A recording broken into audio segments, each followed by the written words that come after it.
अस्सलाम वालेकुम। Last time हमने स्टैटिक और डायनामिक सिस्टम डिस्कस किया है and now we will discuss causal and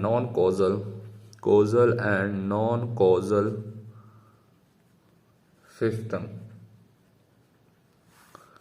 तो फर्स्ट ऑफ ऑल मैं कॉजल सिस्टम की डेफिनेशन लिखता हूँ।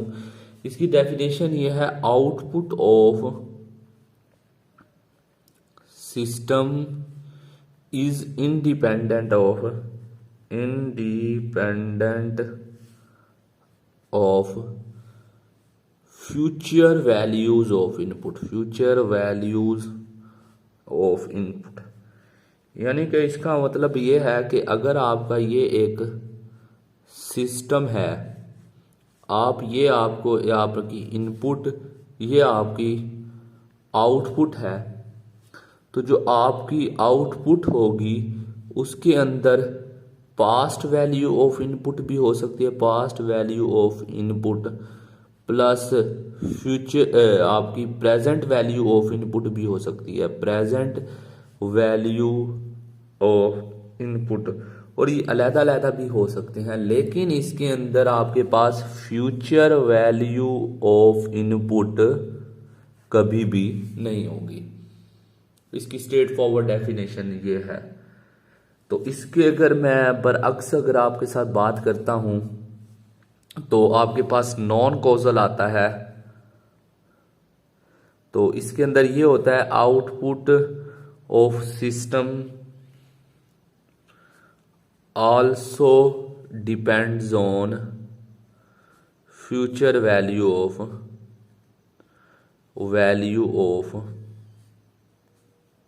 इनपुट। यानी कि आपके पास जो y ऑफ t है, तो मैं अगर कहता हूँ x ऑफ t आपकी प्रेजेंट वैल्यू है, तो x of t minus one आपकी पास्ट वैल्यू और x of t plus one आपकी फ्यूचर वैल्यू ऑफ इनपुट है। इस टाइप का ये आपका सिस्टम होता है।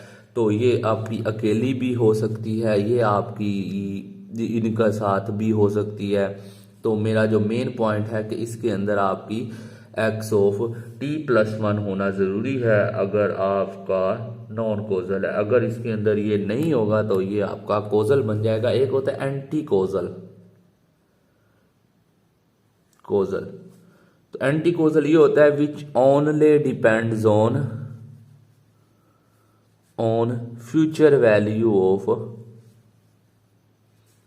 आउटपुट। यानी कि ये सिर्फ डिपेंड ही आपका फ्यूचर वैल्यूज के ऊपर कर रहा होता है।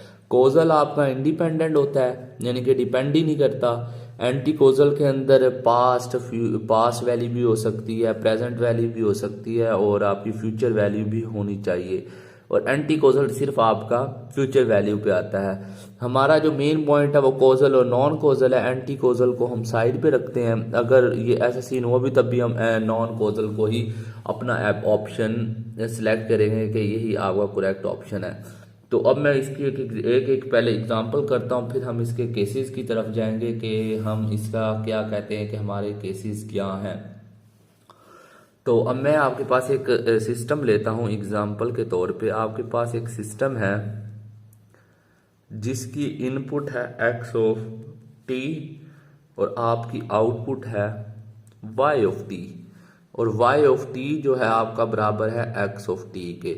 अब अगर मैं कहता हूँ t is equal to 0, y of 0 के ऊपर आपकी इनपुट की भी वैल्यू x ऑफ 0 आ रही है। आप कुछ भी वैल्यू पुट कर लें, t is equal to 1, y of 1 के ऊपर आपकी वैल्यू x ऑफ 1 आ रही है। यानी कि ये सिस्टम कभी भी आपका फ्यूचर की तरफ फ्यूचर वैल्यू ऑफ इनपुट पे नहीं जा रहा। तो इसका मतलब ये है कि ये सिस्टम कॉजल है। तो मैं आपको नॉन कॉजल की एक एग्जांपल दे देता हूं। मैं कहता हूं y ऑफ आपका जो t है, यानी कि मैं यहीं पे बना भी लेता हूं, ये आपका सिस्टम है, ये आपने इनपुट दी, ये आपकी आउटपुट आई। तो जो आपकी आउटपुट है वो बराबर है x of t plus x of t plus 1। ठीक है। तो अब इसको आप देखते हैं, अगर आप t is equal to 0 put करते हैं, y ऑफ 0 यानी कि present value of output it's depend on present value of input plus future value of input, यानी अगर एक्स ऑफ 0 प्रेजेंट है तो फ्यूचर इसकी एक्स ऑफ 1 हो जाएगी, यानी कि अगर फ्यूचर की जो प्रेजेंट की आउटपुट आपकी फ्यूचर ऑफ इनपुट पे डिपेंड कर रही है तो ये आपका नॉन कॉजल की तरफ चला जाएगा। ये स्ट्रेट फॉरवर्ड आपकी इसकी डेफिनेशन है और ये इसकी डिस्क्रिप्शन है। तो अब मैं इसके आपके पास डायरेक्टली केसेस के ऊपर जाता हूँ। तो अब ये देखें, मैं आपको टाइम स्केलिंग के बारे में बताता हूँ। टाइम स्केलिंग, इसके अंदर हमें ध्यान रखना होता है कि एग्जामिनर हमसे करवाना क्या चाह रहा है। तो अब मैं आपको इसकी एक एग्जांपल देता हूँ। टाइम स्केलिंग और टाइम शिफ्टिंग में दोनों को ना एक ही में डिस्कस कर लेता हूँ। इसके अंदर हमें चेक करना पड़ता है, हमें अंदाज़ा फिर भी हो ही जाता है कि यार ये क्या पूछना चाह रहा है। तो अगर मेरे पास एक y ऑफ t है, एक सिस्टम है, उसकी वो है x ऑफ 2t, समझते हैं। तो अब ये देखें, अगर मैं t की वैल्यू 1 रखता हूँ, y ऑफ 1 के ऊपर x ऑफ 2 आ रहा है, क्योंकि 2 मल्टीप्लाइड बाय 1 एंड 2। तो y ऑफ 1 आपकी प्रेजेंट वैल्यू ऑफ आउटपुट और x ऑफ 2 ये आपकी फ्यूचर वैल्यू ऑफ इनपुट। तो ये सिस्टम आपका नॉन कॉजल हो गया। ठीक है, ठीक हो गया। तो इसके साथ ही अब मैं आपको एक बात बताता हूँ, y of t is equal to x of t plus 2। Okay हो गया। तो अगर y of t is equal to 1 है, 1 तो x ऑफ 1 प्लस 2 ये हो जाएगा x ऑफ 3, यानी कि प्रेजेंट वैल्यू ऑफ आउटपुट के ऊपर आपकी इनपुट की जो वैल्यू है वो फ्यूचर वैल्यू है। मैं ये एक और सिस्टम लेता हूँ, वो है y of t is equal to x of t minus 2। अब क्या होगा, आप देखें t इज इक्वल टू 1 है तो y ऑफ 1 के ऊपर x ऑफ 1 माइनस 2 ये हो जाएगा x ऑफ माइनस 1, यानी कि y ऑफ 1 प्रेजेंट वैल्यू पे आपकी इनपुट की पास्ट वैल्यू आ रही है। ये देखना, अगर आप यहाँ पे कोई भी वैल्यू लेंगे ये उसको 2 कम कर देगा t की वैल्यू को। तो ये क्या मतलब हुआ कि अब हमें टाइम शिफ्टिंग देखना पड़ेगा कि टाइम शिफ्टिंग आपकी इसको नॉन कॉजल बना रही है या कॉजल बना रही है। अब यहाँ पे ये सिस्टम हमेशा कॉजल रहेगा, यानी कि ये वाला जो सिस्टम है ये कॉजल रहेगा और ये सिस्टम नॉन कॉजल है क्योंकि इसके अंदर फ्यूचर वैल्यू आ रही है। तो इसी तरह आपका ये टाइम स्केलिंग हो सकता है। मैं अब एक ना आपके साथ एक एग्जांपल डिस्कस करता हूँ, तो आई थिंक सो कि आप उस पॉइंट को पिक कर लेंगे। तो मेरे पास एक क्वेश्चन है, y of t is equal to, बड़ा ही मजे का क्वेश्चन है और ये क्वेश्चन कह सकते हैं कि बड़ा प्यारा क्वेश्चन है। x ऑफ 4t, ये अब टाइम स्केलिंग है। तो और ये हो गया x ऑफ t माइनस 1। अब ये एक ही सिस्टम है, इसको मैं डिफाइन कर रहा हूँ, जो होता है सिस्टम बाय पार्ट्स होता है वो वाला सीन है। तो ये है पर t is less than 0 and t is greater than and equal to भी, आप इक्वल ना भी 0। तो चलो आप इक्वल भी लगा लो, कोई इशू नहीं है। अब आप ये देखें कि t से ये जो वैल्यू है सिस्टम की ये सिर्फ उस वक्त है when t is less than 0। आपका y है किस चीज के बराबर, x ऑफ 4t। अगर आपका t की वैल्यू अगर आपकी क्या हो जाती है 0, यानी कि अगर मैं कहता हूँ ये 0 तो नहीं ले सकते, ये -1 है, यानी कि t लेस देन 0 ही मैंने ले लिया ना, -1 लेता हूँ। y ऑफ -1 x ऑफ ये क्या हो जाएगा -4। Present value of output and past value of input. तो इससे मुझे क्या लगता है कि ये सिस्टम कॉजल है पर मैं अभी कमेंट नहीं कर सकता इस सिस्टम के बारे में कि ये कॉजल है कि नॉन कॉजल है, क्योंकि मुझे अभी दूसरा पार्ट चेक करना है। जब t is greater than zero है, इक्वल टू ज़ीरो है, तो आपका सिस्टम जो है x of t minus one, तो अब ये देखें t इज इक्वल टू कितना मैं लेता हूँ, अगर ग्रेटर देन ज़ीरो है तो ये मैं कहता हूँ वन है।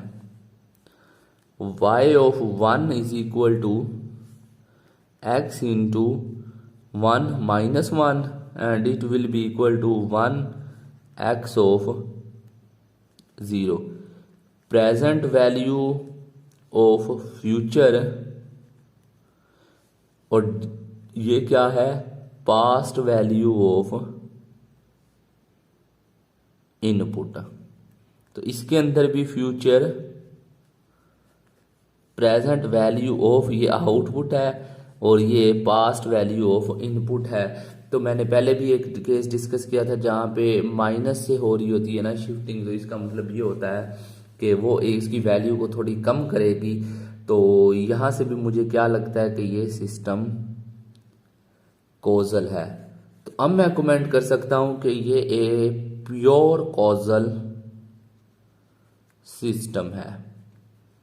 इस तरह आपने जब इसको आप कर रहे होंगे कॉजल और नॉन कॉजल, आपने ध्यान रखना है कि हम करने किस तरह जा रहे हैं, हमारे कॉजल होगा या नॉन कॉजल होगा, आपको थोड़ा सा ध्यान रखना पड़ेगा। है ये भी बहुत इजी ट्रिक कि कॉजल है या नॉन कॉजल है, देख के भी पता चल जाता है कि कॉजल है नॉन कॉजल है। मैं भी आपको दिखाऊंगा कि मैं आपको किस तरह मुझे पहचान हो जाएगी कि ये सिस्टम कॉजल है या नॉन कॉजल है। उसके बाद एक केस आता है इंटीग्रेशन का। इंटीग्रेशन, इसमें 4 केसेस बनते हैं।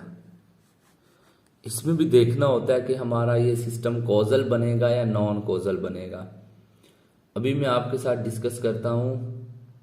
ये आ गया मेरे पास 4 केस है।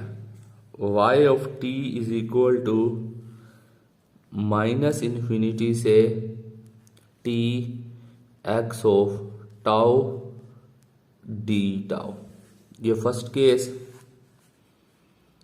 ये आ गया सेकंड केस, माइनस इन्फिनिटी से t minus one x of tau, ये सेकंड केस। एंड आ गया थर्ड केस आता है y of t is equal to minus infinity से, तो ये मैं कर देता हूँ 2t ले लेते हैं, या हाँ ठीक है t ले लेते हैं, पर मैं यहाँ पे x of 3 tau and d tau plus यहाँ पे अब लास्ट केस लेता हूँ मैं y of t is equal to, ये हो जाएगा माइनस इन्फिनिटी से t plus one x of, ये हो जाएगा टाउ डी टाउ। अब आपने इंटीग्रेशन पढ़ी है, ये है अपर लिमिट। अब मैं सिर्फ इसी को देखता हूँ अपर लिमिट के हिसाब से ये क्या सीन बनता है।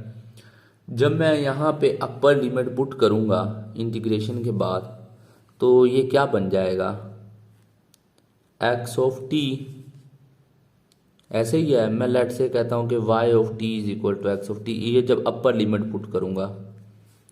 तो जब आप t इज इक्वल टू 0 लेंगे तो y of 0 x of 0, t आप 1 ले लें y ऑफ 1 x ऑफ 1। तो इसका मतलब ये है कि यहाँ से मुझे लग रहा है कि ये वाला जो केस 1 है ये फ्यूचर के ऊपर डिपेंड नहीं कर रहा ना, तो इसका मतलब है कि ये सिस्टम कॉजल है। पहला सिस्टम कॉजल इन नेचर, ठीक हो गया। तो अब मैं दूसरे की तरफ जाता हूं। जब मैं इसकी अपर लिमिट पुट करूंगा तो मेरे पास y ऑफ t जो आएगा वो हो जाएगा x of t minus one. जब मैं आपका t 0 पुट करूंगा y of 0 x of minus one, present value of output and past value of input. मैं 1 पुट कर लूँ तो y of 1 is equal to x of 0। तो आपको हमेशा पास्ट वैल्यू यहाँ पे आएगी। तो ये केस भी हमेशा कॉजल इन नेचर होता है, ये वाला केस भी कॉजल इन नेचर होगा ऑलवेज। तो उसके बाद आपका ये केस आएगा y of t is equal to x of 3t। अगर मैं t इज इक्वल टू 1 ले लेता हूँ, यानी कि मैं ये कह रहा हूँ कि अगर t की किसी भी वैल्यू के ऊपर ये यानी कि कॉजल नॉन कॉजल बनता है तो मैं इसको फिर नॉन कॉजल में ही लेके जाऊंगा। इसका मतलब ये नहीं है कि अगर मैं t की नेगेटिव वैल्यू पे कहूँ कि ये भाई कॉजल है, उसके बाद में जाकर नहीं ये तो t की एक और वैल्यू के ऊपर ये जाके नॉन कॉजल बन जाता है। तो भाई ये नॉन कॉजल है, t की किसी भी वैल्यू पे आपने अंदाजा लगाना है कि ये कॉजल होगा या नॉन कॉजल होगा। मैं कहता हूँ t इज इक्वल टू 1 तो y ऑफ 1 x ऑफ 3। अब ये है प्रेजेंट वैल्यू ऑफ आउटपुट और ये है फ्यूचर वैल्यू ऑफ इनपुट। तो इसका ये क्या मतलब हुआ कि ये सिस्टम नॉन कॉजल है क्योंकि ये फ्यूचर के ऊपर डिपेंड कर रहा है। सेम केस आपका यहाँ पे बनेगा y of t is equal to x of t plus 1। तो अगर आपका y ऑफ 1 मैं लेता हूँ तो ये x ऑफ 2 हो जाएगा। t अगर मैं 2 ले लूँ तो y ऑफ 2 आपका ये हो जाएगा 3, यानी कि ये केस भी नॉन कॉजल हुआ। तो इस तरह आपने जब क्वेश्चन सॉल्व कर रहे होंगे तो आपने इसमें देखना है कि ये सिस्टम कॉजल की तरफ जाना है या नॉन कॉजल। ये चारों केस बड़े इंपॉर्टेंट केस होते हैं, इंटीग्रेशन वाले बड़े कंफ्यूज भी करते हैं बच्चों को, इसलिए आपने इसको ध्यान में रखना है। उसके बाद एक केस होता है डिफरेंशिएशन होती है ना, जो डिफरेंशिएशन, इसके अंदर कॉन्ट्राडिक्शंस हैं। तो अगर ये आ भी जाए तो आपने कॉजल को प्रेफर करना है। वैसे तो ये कॉन्ट्राडिक्टरी सीन है इसके अंदर, तो ये आएगा नहीं। तो अगर आ भी जाए तो आपने इसको कॉजल को प्रेफर करना है, क्योंकि जितने भी फिजिबल जो प्रोसेसेस होते हैं वो कॉजल होते हैं, क्योंकि फ्यूचर के ऊपर कोई सिस्टम भी डिपेंड नहीं कर रहा होता। क्योंकि future input I think so कि एग्जिस्ट करती है, अगर करती भी है तो फिजिबल जो सिस्टम होते हैं ना रियल लाइफ के, वो जो होते हैं ना कॉजल इन नेचर होते हैं। तो मैं ये कह रहा हूँ ना कि किसी चीज़ में अगर कॉन्ट्रडिक्शन है तो हम उसको फिजिबल कहेंगे, क्योंकि फिजिबल सिस्टम कॉजल है तो हम उसमें कॉजल को ही हम लेके चलेंगे।